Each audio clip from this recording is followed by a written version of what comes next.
Solar system அதாவது சூரிய குடும்பம்னா என்ன? இதுல என்னென்ன பொருட்கள்லாம் இருக்கு? சூரியனும் அதை சுத்தி இருக்க பிளானட்ஸும் தான் சோலார் சிஸ்டமா, இல்ல வேற ஆப்ஜெக்ட்ஸும் இருக்கா? ஆஸ்ட்ராய்ட்ஸ், காமெட்ஸ் இந்த மாதிரிலாம் சொல்றாங்களே, இதெல்லாம் என்ன? ஆஸ்ட்ராய்ட்ஸ் அப்படின்னு ஒரு கேட்டகரி இருக்கே, இது என்ன? இதை சிறு கோள்கள் இல்லைனா மைனர் பிளானட்ஸ்னு சொல்லலாம். இதெல்லாம் ஏன் பிளானட்ஸை விட டிஃப்ரெண்டா இருக்கு? இதுக்கும் பிளானட்ஸ்க்கும் என்ன வித்தியாசம்? இந்த ஆஸ்ட்ராய்ட்ஸ் நம்ம பூமியை தாக்க சான்சஸ் இருக்கா? நம்ம இந்த ஆஸ்ட்ராய்ட்ஸ்க்கு ஸ்பேஸ் கிராஃப்ட்ஸ்லாம் அனுப்பி ரிசர்ச் பண்ணியிருக்கோமா? இதை பத்தி தெரிஞ்சுக்கிறது எதனால முக்கியம்? வணக்கம் and welcome to space time. இது ஒரு நீண்ட விண்வெளி பயணம், விடைகளை தேடி.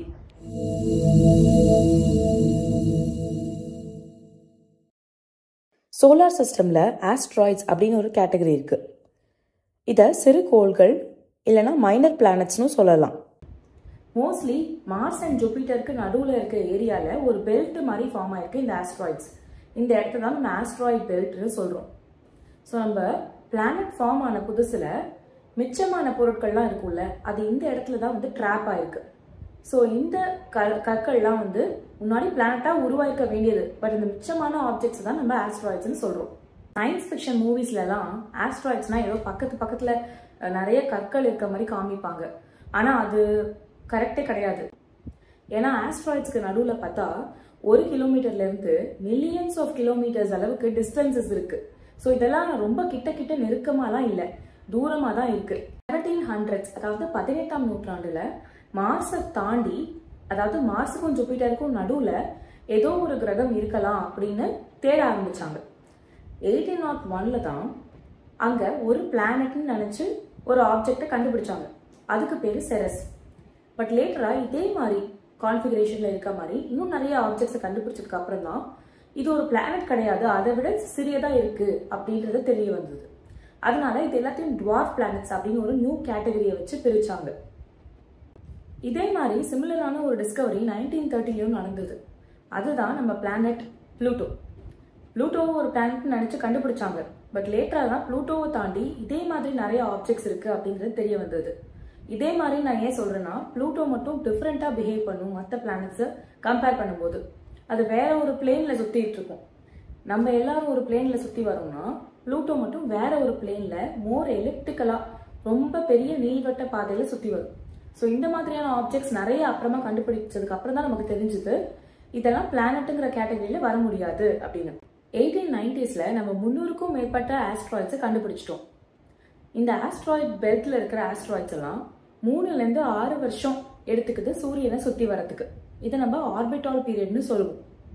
எல்லா பிளானட்ஸும் இந்த ஆஸ்ட்ராய்ட்ஸும் சேம் டைரக்ஷன்ல தான் சூரியனை சுத்தி வருது அண்ட் ஒரே பிளேன்ல தான் இருக்கு. So same direction and same பிளேன்ல தான் இந்த எல்லா ஆப்ஜெக்ட்ஸுமே சூரியனை சுத்தி வருது. ஆஸ்ட்ராய்ட்ஸ் மேல படுற சன்லைட்டை வச்சு அந்த ரிஃப்ளெக்ஷனை ஸ்டடி பண்றது மூலமா அதோட காம்போசிஷனை நம்மளால கண்டுபிடிக்க முடியும். ஸோ அதெல்லாம் வச்சு ஆஸ்ட்ராய்ட்ஸை 3 கேட்டகரிஸா பிரிக்கிறாங்க. சி டைப் அதாவது கார்பனேஷியஸ் ஆஸ்ட்ராய்ட்ஸ், ரொம்ப டார்க்கா இருக்கும், இதெல்லாம் பார்க்கறதுக்கே கார்பன் காம்பவுண்ட்ஸ் வந்து நிறைஞ்சிருக்கும்.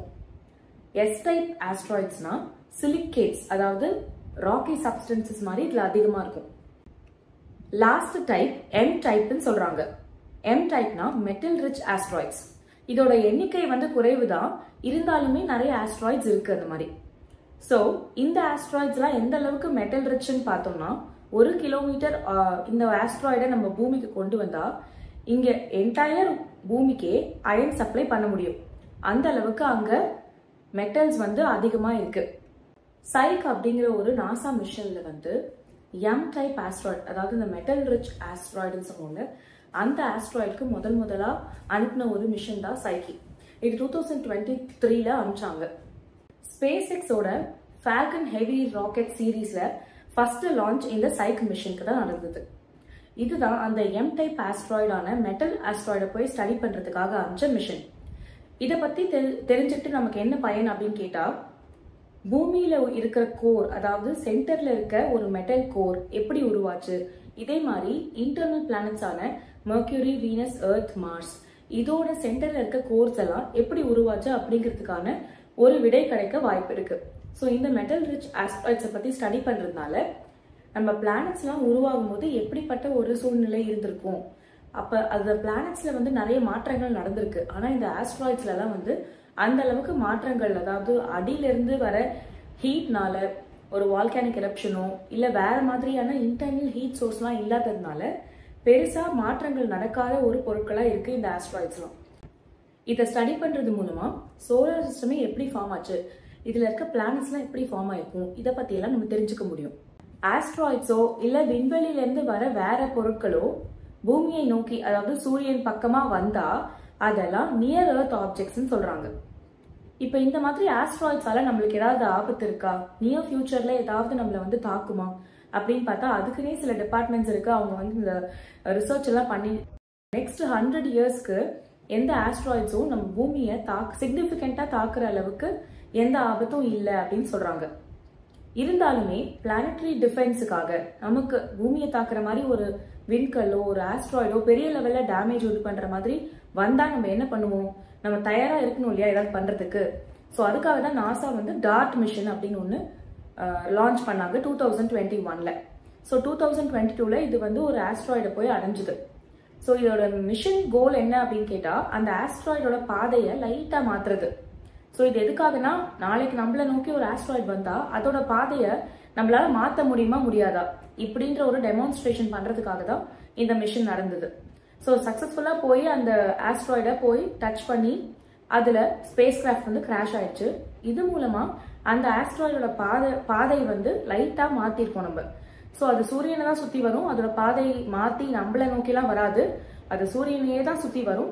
பட் ஸ்டில் அதோட பாதையை நம்மளால மாற்ற முடியும், நம்மளோட கால்குலேஷன்ஸ்லாம் கரெக்ட் தான் அப்படின்னு ஒரு டெமான்ஸ்ட்ரேஷன் பண்றதுக்காக தான் இந்த மிஷன் நடந்தது. இந்த இடத்துல நான் ஒரு கேள்வி கேட்கிறேன். இந்த ஆஸ்ட்ராய்ட்ஸ், காமெட்ஸ் இதை பத்திலாம் ஸ்டடி பண்றது இம்பார்ட்டன்ட் நீங்க ஏன் நினைக்கிறீங்க? சோலார் சிஸ்டம்ல இருக்க மற்ற ஆப்ஜெக்ட்ஸ், பிளானட்ஸ் இதை பத்திலாம் ஸ்பெசிஃபிக்கா உங்களுக்கு இன்னும் டீட்டெயிலா தெரிஞ்சுக்கணுமா? அப்படி தெரிஞ்சுக்கணும்னா இந்த வீடியோவை கண்டிப்பா லைக் பண்ணுங்க. கமெண்ட்ஸ்லயும் உங்களுக்கு எந்த பிளானட் பத்தி தெரிஞ்சுக்கணுங்கிறத டீட்டெயிலா சொல்லுங்க. இன்னொரு கேள்வி, நியர் எர்த் ஆப்ஜெக்ட்ஸ் சொன்னோம் இல்லையா, நம்ம பூமியை நோக்கி வர ஆஸ்ட்ராய்ட்ஸோ இல்ல காமெட்ஸோ வெளியிலிருந்து வர எந்த விண்கற்களா இருக்கலாம், இந்த மாதிரி ஆப்ஜெக்ட்ஸ் எல்லாம் நம்ம ஏன் ஸ்டடி பண்றது முக்கியம், இதை பத்தி நீங்க என்ன நினைக்கிறீங்க? இதையும் நீங்க கமெண்ட்ல மறக்காம சொல்லுங்க. சோலார் சிஸ்டம்ல வெறும் பிளானட்ஸ் மட்டும் இல்ல, ஆஸ்ட்ராய்ட்ஸ், காமெட்ஸ், ஆஸ்ட்ராய்ட் பெல்ட், இந்த மாதிரி நிறைய விஷயங்கள் இருக்கு. இந்த பிளானட்ஸ்க்கு எல்லாமே நிறைய மூன்ஸ் இருக்கு, ரிங் சிஸ்டம்ஸ் இருக்கு. ஸ்பேஸை பத்தி தெரிஞ்சுக்கிறதுக்கு இன்னும் நிறைய இருக்கு. So stay curious and keep exploring with me. This is Saranya and இது நம்ம ஸ்பேஸ் டைம்.